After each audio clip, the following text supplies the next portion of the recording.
Mau budaya. Selamat malam. Saya yang berterima kasih ya, saya dikasih kesempatan untuk bisa sharing di sini.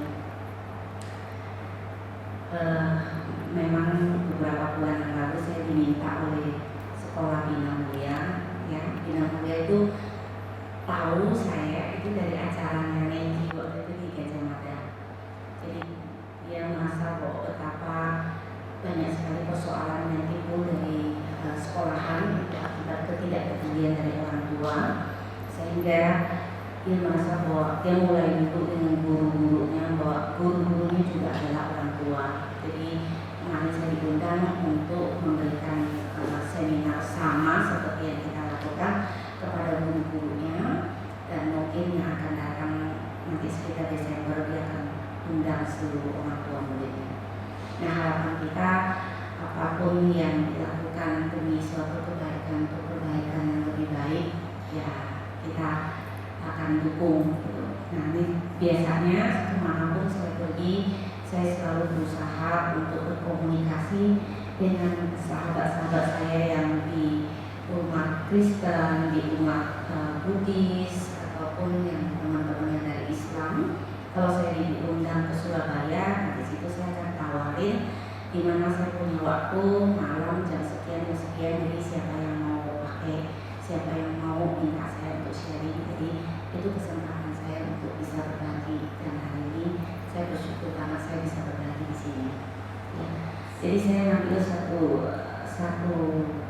semua materi. Jadi kalau kemarin saya ditanya sama Henry mau bicara tentang Dhamma Talk ataupun talk show gitu, karena jujur kata kehadiran saya di dalam agama Buddhis ini, saya sama sekali tidak terlalu mengerti, bahkan mungkin jauh sekali pendalaman agama Buddhis saya dibandingkan dengan bapak atau ibu sama saudara-saudara yang di sini.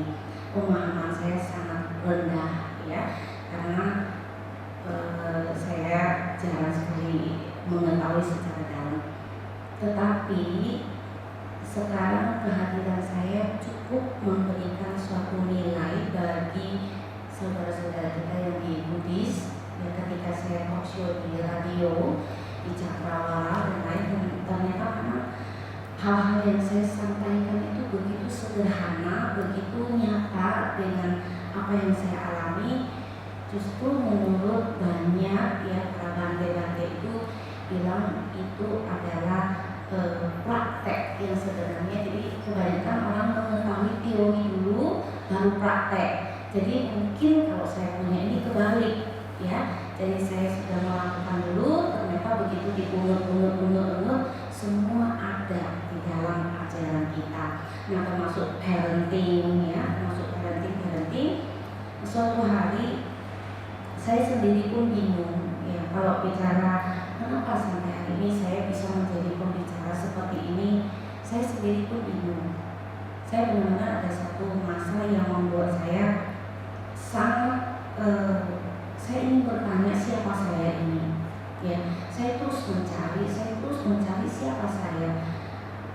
Saya baik-baik, saya kerja baik-baik 21 tahun, tapi tiba-tiba langsung dibalik seperti itu ya. Saya terus mencari proses itu sampai tahun 2009 ketika saya habis bicara di salah satu sekolah dan pemiliknya itu adalah agama Buddhis. Akhirnya dia telepon saya, Bu Meli, saya pengen sponsorin Ibu Meli untuk ikut meditasi di Bali dengan saya di Bangkara. Saya di Bangkara pun baru dengar namanya meditasi. Saya nggak pernah, saya pikir meditasi ya duduk diam-diam. Saya nggak pernah bisa duduk diam punya orang. Saya nggak tahu meditasi itu apa, saya tidak pernah tahu. Nah, waktu itu saya merasa bahwa sangat tidak mungkin kalau saya bisa pergi 7 hari tanpa bisa dikontak, pasti suami saya nggak kasih. Tapi setelah teleponnya tutup, suami saya telepon, saya ceritain bahwa saya diundang, saya disponsori untuk belajar meditasi. Terus suami saya tanya, gimana kamu jawabnya? Saya bilang ya, saya nggak berani jawab karena saya belum minta izin gitu kan. Tapi suami saya bilang, pergilah. Dengan begitu gampangnya dia suruh saya pergi. Akhirnya oke, saya langsung telepon, saya pergi. Sampai di Bali itu saya ketemu sudah semua, satu pun saya tidak kenal, tapi saya ada ketemu satu orang itu ternyata dia teman SD saya waktu di Singkawang. Ya. Nah, habis itu situ belajar meditasi, saya tidak mengerti, saya duduk aja nggak bisa diam, pokoknya saya nggak ngerti yang namanya meditasi. Tapi di dalam pikiran saya hanya bertanya, who am I? Itu pertanyaan saya. Siapa saya? Siapa saya? Karena saya sendiri pun bingung, karena kan orang lain. Ya.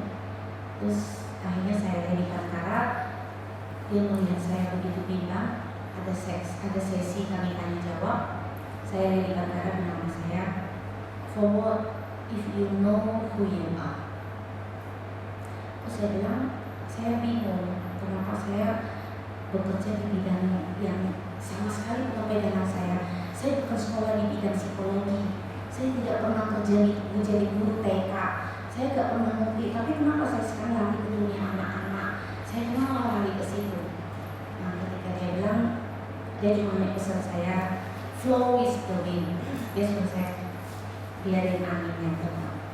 Oke, nah begitu sudah selesai, saya masih tidak puas. Sampai di perjalanan mau pulang, saya ketemu dengan Bapak Merta Ada. Pak Merta Ada, dia tahu saya nulis buku. Pesannya Merta Ada adalah, jadi kamu harus belajar Abhidhamma. Apa lagi itu Abhidhamma? Saya tambah pusing aja, gitu kan? Akhirnya teman saya bilang, teman nanti di Jakarta, saya akan kenalin dulu Abhidhamma. Oke, saya bilang itu, saya diam aja. Nah terus nggak lama dari situ, bulan September, bulan November, ada 2 bikuni teman seperguruannya saya yang di Pantara. Dia datang, dia nginep di rumah teman saya. Teman saya telepon, cepat kamu datang. Saya datang, saya bawain satu map saya. Terus teman saya bilang, ini dari pengen tahu Abhidhamma itu apa. Terus dia malah suruh saya, coba kamu presentasi apa yang kamu lakukan, apa yang kamu tulis di dalam buku. Jadi saya ceritain mau saya apa yang saya lakukan, kenapa saya lakukan. Habis itu begitu saya tutup, dia bilang itu, no need to learn Abhidhamma, karena apa yang kamu lakukan, apa yang kamu tuliskan itu sudah Abhidhamma. Dia bilang kayak gitu. Oke, buat saya free, saya nggak perlu belajar lagi gitu kan. Saya kenal sedikit.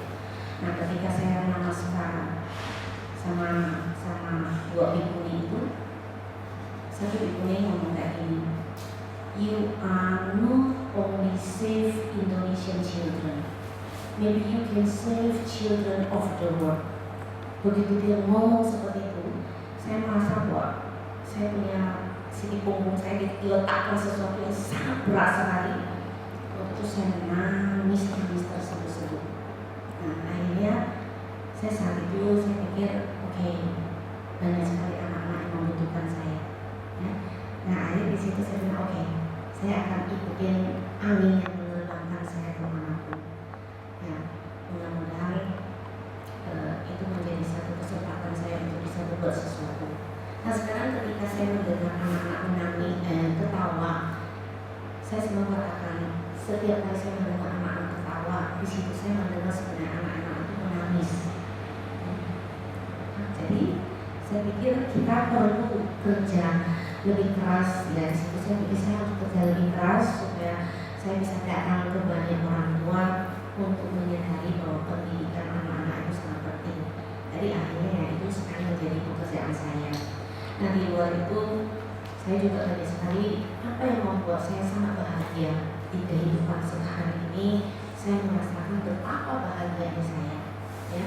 Nah dulu waktu saya kecil, saya di Kalimantan, di Singkawang itu, saya berpikir-pikir kenapa dulu saya hidup penuh dengan kekurangan, tapi saya tidak merasakan ada penderitaan. Ketika saya tidak memiliki televisi, saya tidak merasa sedih, saya tidak merasa sakit, tidak merasa apa-apa. Tapi sekarang kok ketika semua ada di depan kita, justru karena bagi manusia masa kosong. Ya. Dan itu saya pikir ketika saya menemukan, saya dari kecil saya pergi ke sekolah minggu. Jadi saya di Kristen Protestan dari umur 5 tahun sampai 12 tahun saya di Protestan. Jadi tiap kali kalau misalnya mama saya kalau pakai heel, teman-teman saya yang Kristiani kalau datang pasti akan bilang, aduh bau setan, jadi dia nggak mau masuk rumah saya.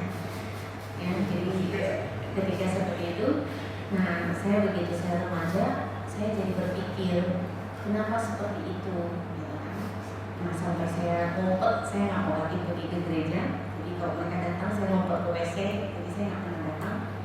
Terus saya masuk ke Katolik, saya pergi ke Katolik. Di Katolik saya merasa saya lebih nyaman.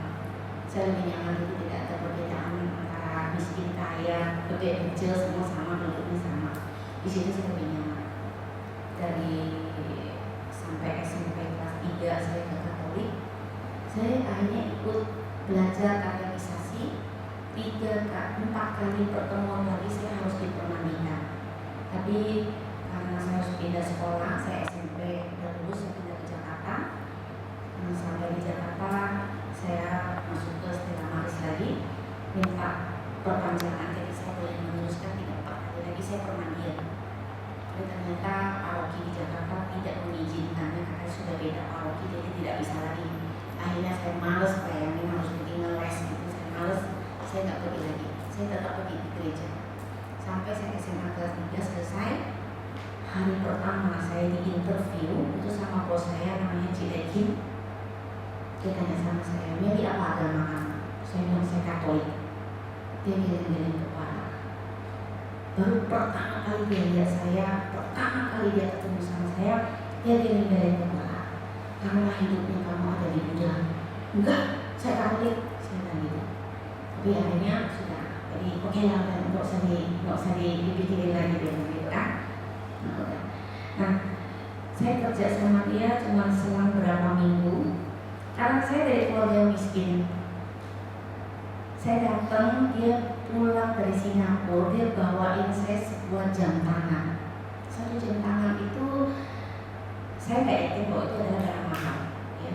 Tetapi buat saya itu ada sesuatu yang sangat istimewa sekali. Dari pertama kali saya punya jam tangan. Bayangkan betapa saya senang, saya bahagia menemukan jam tangan itu. Saya pakai 1 minggu itu jam tangan. 1 minggu kemudian jam tangan saya hilang di bemo, jatuh di bemo. Saya nangis siang malam, pagi siang malam saya nangis, sampai di kantor pun saya nangis, saya nggak bisa kerja. Terus bos saya tanya sama saya, kenapa kamu nangis? Saya sedih lah. Kenapa kamu harus sedih? Ya sedih, orang barang yang saya punya itu hilang. Terus dia tanya sama saya, kamu menderita nggak? Iya, saya sangat menderita. Saya nggak bisa tidur, nggak bisa makan, nggak bisa kerja, gimana nggak menderita? Terus ya itulah penderitaan hidup karena kemelekatan. Ya, akhirnya apa yang harus saya lakukan? Ya, kalau kamu ingat jam itu, kamu bilang itu bukan milikmu. Oke. Begitu saya ingat jam itu bukan milikmu, itu bukan milikmu. Jadi hari saya lawan. Akhirnya 1 minggu kemudian, iya, saya lupa bahwa saya punya jam. Nah, ternyata di situ saya belajar bahwa intinya itu adalah hilangnya sebuah kemelekatan. Jadi itu tahun 88 saya mulai dari situ. Akhirnya apa? Sekarang semua barang, suami saya suka ngomong, kalau barang yang tidak melekat itu kamu akan hilang. Karena apa? Saya kalau barang apa aja hilang, saya nggak pernah pikirin. Tapi itu menjadi suatu sumber yang sangat istimewa sekali ketika saya tidak melekat atas apa yang saya miliki, tidak melekat atas sebuah nama, tidak melekat atas apapun. Jadi indah sekali. Ya, mudah-mudahan hari ini saya akan sharing betapa hidup bahagia itu juga seni. Ya. Nah, ini sekarang ini lagi kencang-kencangnya namanya virus galau, ya. Banyak kan beberapa vihara itu anak-anak muda, Bu, saya minta tolong Ibu tolong tulisin artikel tentang galau. Tapi itu galau, saya yang nanti galau. Jadi ceritakan sekarang anak-anak muda sekarang galau. Ya, oke. Nah, apa sih ternyata galau itu kira-kira seperti ini? Orang selalu mengatakan bahwa hidup itu sudah semakin sulit, ya. Semua serba tidak aman. Ya memang benar ya, kita selalu tiap hari dapat BBM yang sangat menyeramkan. Di sini terjadi masalah itu, televisi kita banyak melihat informasi-informasi yang